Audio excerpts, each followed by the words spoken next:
Hi there, and welcome. Today we're digging into an often underutilized skill set, mastering lead nurturing emails for labor brokers. First, understand the purpose of lead nurturing emails.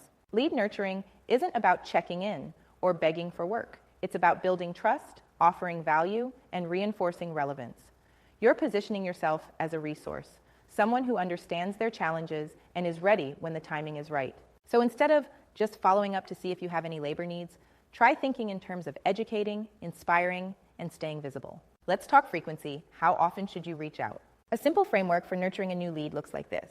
Day 1, your initial outreach or response to their interest. Day 3-5, a follow-up message, usually brief and to the point. Week 2, share a value-driven piece of content or insight. Weeks 3-4, check in with a soft ask or a story. Monthly thereafter, one helpful, well-written message that keeps you top of mind.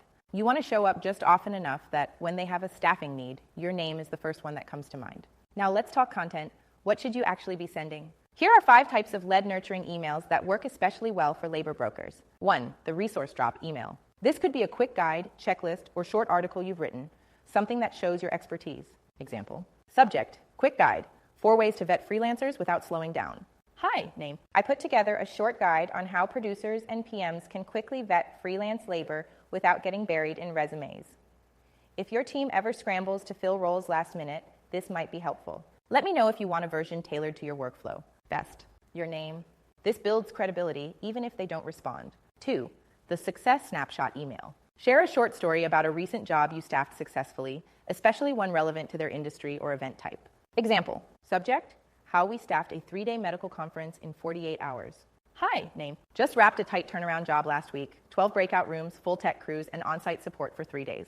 The client was scrambling and we had it covered with freelancers who'd all worked together before. No hand-holding required. Thought of you because I know your team runs similar events. If you ever need a backup crew like that, we're here. Best, your name. This proves capability while keeping it conversational. 3, the industry insight email. Send something timely, an event trend, gear update, labor law change, or insight that shows you stay sharp. Example. Subject, AV teams are shrinking. Here's what that means for labor planning. Hi, name. Noticed a growing trend in scaled-down show crews, especially post-pandemic. It's making pre-built freelance pods way more attractive. Tight teams, high trust, no learning curve on site. Thought you might find that interesting. If you ever want to explore it further, I'd love to share how we've been building that model. Best, your name. This positions you as someone in tune with the field, not just someone filling gaps. 4, the soft check-in email. Sometimes you just need to gently remind them you're still around. Example. Subject, anything coming up we can help with? Hi, name. Hope things are going well with your current projects. Just wanted to check in and see if there's anything on your radar where you might need freelance support. Always here if you need us. Cheers, your name. Soft, respectful, and actionable. 5, the let me know how I can help email. This works well a few weeks or months into the relationship if you haven't broken through yet. Example. Subject, standing by if you need a plan B. Hi, name. I know you probably have a trusted network already, but I also know how fast things change in this business. If you ever need a secondary option or just someone who can jump in fast with short notice, we're here. No pressure at all, but I'd love to stay on your radar. Let me know how I can help. Best, your name. This builds goodwill and avoids being pushy.